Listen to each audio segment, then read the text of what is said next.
Hello my friends, welcome to my corner. I love to get my hands on a book that not many people have heard of. And recently I just visited my local library's website and I found featured there this book by the Indonesian author Budi Dharma titled People from Bloomington. I was like, this is interesting. I have not heard of it. It's published by Penguin, okay? So let's check it out. It's a collection of short stories. It was first published in 1980 in its original language, Indonesian, but the stories were written the year before, in 1979. So I had never read anything of Indonesian literature, so I was like, this is a really good thing. However, something that you should keep in mind if you decide to check out this book.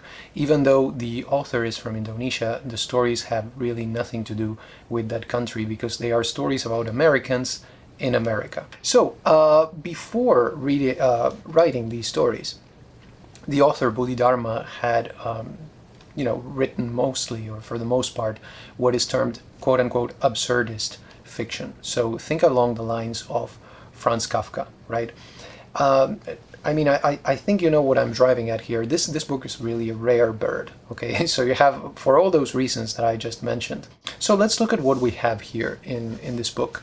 Budi Dharma lived in Bloomington, Indiana as a student, okay? And the experience was so, inspiring to him that he produced this book of short stories.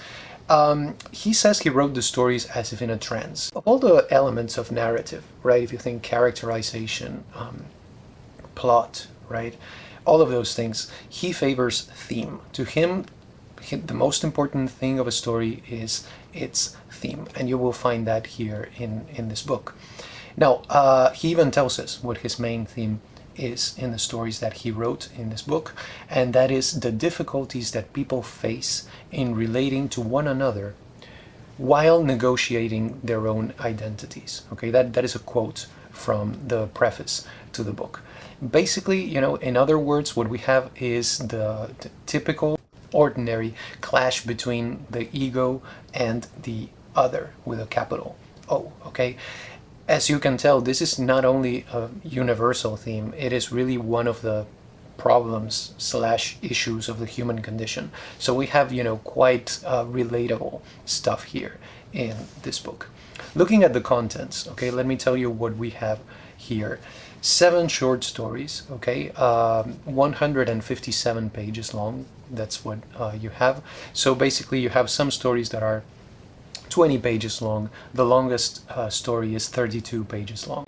Always first-person narrators. Okay, you'll find that throughout the book, and many of them remain unnamed. Okay, so something to consider when you read these stories, which I think is very important and very interesting too. Budi Dharma takes the short story very seriously. To him, a short story should be more than a sketch. It should be more than an entertainment. To Budi Dharma, the short story really is an important genre, and you can tell by the result of the writing. So what I'm going to do is I'm going to tell you a little bit about each one of the stories. Since there are not many of them, I thought that would be a good way to go about exploring the collection. The first one is titled The Old Man with No Name, and this one was written in London, which I thought was nice. After living in Bloomington, Budi Dharma traveled to London, and it was there that all of a sudden one night he, in a trance basically, as he says, he wrote this short story. And in this one, a young man observes through the window the neighboring houses. He's living in an attic, right, in one house in Bloomington, and he looks at the neighboring houses. He notices that next door there's a man who is also renting a room, and this man happens to have a gun that he points at people. He doesn't shoot it, but it's very strange to him. Very interesting premise, isn't it? I thought that it was a very good, we have an observer here, right? Looking at life in the neighborhood. It sounds very simple, and in many ways it is, right? But there's a great depth to this story, especially when you start learning more about the background of this old man with the gun, right? When you find out about his past life and all that, there's a great commentary, social commentary there by Budi Dharma. Also, there's a key symbolism right there in what I have told you, which is not much, I know, but it's a type of symbolism that you can also find in the story of Little Red Riding Hood. The hunter, he has a gun but he does not use it. I'll let you explore that. Bodhidharma's characters are sometimes observers. Okay, they are spectators. Not always, and that doesn't mean that they do not act. Okay, but many times you're going to find that you have a character there that is basically observing. I think that has a lot to do with the perspective of the outsider. Okay, let's keep in mind that yes, we are reading a book about Americans in America, but the author is not American. So that really, adds a lot to the way that the author is going to approach the topic. The second story in the collection is titled Joshua Karabish, and it was written in Paris. So, he went from London to Paris writing these stories, thinking still about Bloomington, Indiana. This is a fascinating story about poetry and illness. Okay, and these are two themes that are going to recur in a later story from this book. It's basically the tale of a foreign student, so you can see the autobiographical element here at play, who learns that a roommate of his has passed away. Okay, so the dead student, that is Joshua Karabish, he was a poet, and he was also affected by a very strange and unidentified illness. It's very, very weird, when you get to the descriptions here. So the story really deals with the narrator's ways of dealing with Joshua's legacy. And I wanted to emphasize this. I know that I have said this before. Bodhidharma's narrators, protagonists, remain unnamed. Okay, so it's very interesting. The titles of the story sometimes are names, but these are not the names of the narrators or the protagonists. The third story is The Family M, and this one was written in Bloomington. Bodhidharma managed to go back to Bloomington, and then it was that he wrote the rest of the stories in this collection. So a young man becomes obsessed with the Meek family, and talk about a symbolic name right there, right? Meek, M-E-E-K. And the names of the people in this family all begin with the letter M. Okay, very interesting there too. He is convinced that the kids in the family have scratched his car on purpose. And as the story progresses, his animosity towards this family, and then, even his comments and eventually his actions are quite shocking. This is the first shocking story that you find in people in Bloomington, people from Bloomington. Yes, sorry, I had to check that. I am famous for messing up the titles of books, by the way. So is there envy involved here? It's something that we might ask deep inside. Maybe the character is envious of this family because he is alone. Maybe that's something that's going on there. But for the most part, I would say this is a story about guilt. Okay, guilt is the main theme here. I loved the ending for this one. The ending is really perfect. So, I hope you will give this story a chance. Next, we have Ores, okay, which is 0 backwards. And Ores is a child. He's a child who is not normal, okay? So it's a story about the anxiety of parenthood. And as such, it is comparable to Doris Lessing's The Fifth Child, which I have mentioned before in a previous video in a completely different context. It's really a brutal story in many ways that reminded me of the world of David Lynch. It's not surprising because we are talking about small town America, and as you know, David Lynch is great at portraying that. But I also kept thinking about Eraserhead. Am I crazy here? I don't know. You decide. You can tell me. It's a very, very perplexing tale right here, and also quite dark, if you ask me. Maybe there is a strong element of Bodhidharma's previous absurdist phase going on here. I don't know because I have not read those early stories. As far as I know, they have not been translated. But maybe that is what we have here, the Kafkaesque, Next story is titled Yorick, with a double R. And this one is really about envy, okay, quite obviously and quite evidently about that. We have a young man who moves into a room to be closer to a girl who's living also in a room in the house next door. He tries to make contact with her, but he's not really making much progress. And things get complicated when a guy named Yorick, the guy of the title, moves in to the room next to his. This guy, very appropriately, looks like a skeleton. And the thing here is that everybody loves him. Okay, you would not give 2 cents for this guy. He's like bad looking, poor looking and everything, but everybody loves this guy. Add one guy and one girl to the mix, and then you get this story about a loser who is just, who becomes more and more bitter as the story progresses. The climax is really good, and it takes place during a party when all the characters come together. For this story, I really loved the exposition, but not so much the ending. The ending did not really, speak to me or anything, but it's still very good. Okay, I do want to say that. The next story is titled Mrs. Elberhardt, and this one is about illness. And towards the end, we also get the theme of poetry once again. So it's very interesting that illness and poetry would recur together in this story as in the previous one of Joshua Karabish. In this one, the narrator is a police officer. So you can tell here that this is not an autobiographical story, at least, not strictly autobiographical.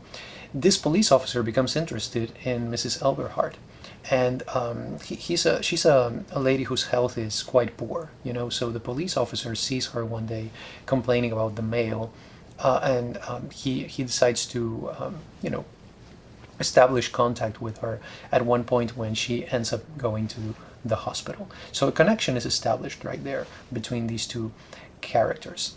So as I said, it's very similar to Joshua Karabish, but then at the same time, the characters are completely different because you have, in the previous story, you have two roommates, young people. Here you have a police officer and a sickly elderly lady. So it's not really the same story. That's basically what I want to say about this one.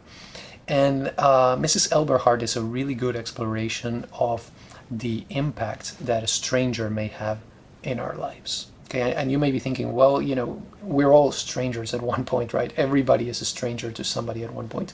Yes, that is true, but in this story, the people involved remain strangers, and that's what makes it interesting. We come to the last story, titled Charles Le Borgne. This one is about a mediocre man who looks through the window at a huge apartment building across from his own, right? But it's very interesting because as he looks at this other building, he's also looking at his own reflection in the window. So very interesting right there, the comment, right? When we look at other people, we are also looking at ourselves. He notices that from the other building, the sun shines on one particular window and hits his own apartment. So he figures out what that apartment would be that the light is being reflected on. Then he goes and finds out the name of the person who lives exactly in that apartment. And it turns out that the person's name is his father's name. I mean, what a premise, right? Think about that. Of course, he tries to establish contact with this person and all that. I'm not going to give away the story, but I thought of Decalogue as I was reading this one, Decalogue that I have right here. Maybe because of the apartment building and the voyeurism also, which you also have in one of the movies from Decalogue that you might remember. But I really like this story because it features Bodhidharma's themes. Like all of his themes are right here. You have the guilt, the illness, right? The obsession, the dependency, the alienation. Everything is right there, and that makes this a very characteristic story. It really represents the rest of the collection. So my assessment here, the bottom line about People from Bloomington. I really love this book. Okay, Bodhidharma is really a superior storyteller to the point that you forget that you're reading a book. There's nothing wrong about knowing that you're reading a book, but you know what I mean? It's like all of a sudden you find yourself in Bloomington, Indiana. I don't know if Bloomington, Indiana is really like this. I've never been there, but you know what I mean, right? It's so real. It really makes you forget. That's the kind of narration that I like. Maybe the fact that Bodhidharma was a foreigner has something to do with this, right? Outsiders have, they really notice the peculiarities that most of us take for granted. When you've lived at a place for a very long time, there are the important things sometimes, you tend not to notice them anymore because they're always there. They have always been there. I had this tendency, I realized, when I had just arrived here in the US, it was like I noticed all those things, the idiosyncrasies and all that other people just didn't notice or took for granted. Now, I think with time, with passing of time, I have really lost much of this ability because I have been living in the US for most of my life now, you know. So my advice to you is, if you happen to be one of these outsider writers, make the most of it right now, okay? Because you are going to absorb the peculiarities of the place where you're at. You're going to absorb the customs and all that. This happens without you realizing it, and no matter how much you resist, you know, you end up absorbing these things. Take it from me, I've been through this experience myself.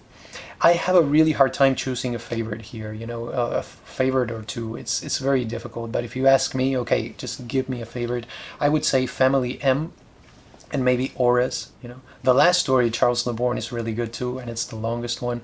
But I mean, they are all great. Okay, so it's really difficult for me to make up my mind about one particular story to recommend to you. I think the entire book is really good. Now, some recommendations before I leave. I do want to read something about Indonesia, you know, and I have this book that my father brought to me once. Okay, this is The Mute's Soliloquy by Pramudia Ananta Tour, okay, and it's a memoir, so it's not fiction, okay. Pramudia spent like 11 years of his life in a penal colony, kind of a labor camp, really, and he wrote, you know, during the time that he was there, he wrote novels, but also some essays, right, letters. And a lot of what he wrote that survived, because some of it was destroyed, made it into this book, The Mute's Soliloquy. It says, a harrowing portrait of a penal colony and the heartbreaking remembrance of life before it. With a resonance far beyond its particular time and place, The Mute's Soliloquy is Pramudia's crowning achievement, a passionate tribute to the freedom of the mind and the celebration of the human spirit. So I have had this book for quite a long time, you know. I do want to read it and experience another very important Indonesian author. And then, since we are talking about small town America, I want to recommend the timeless classic about that topic, which is, of course, Sherwood Anderson's Winesburg, Ohio, one of my favorite books ever. Okay, so I really recommend that one if you haven't read it. A great, you know, monument to the short story, if you ask me.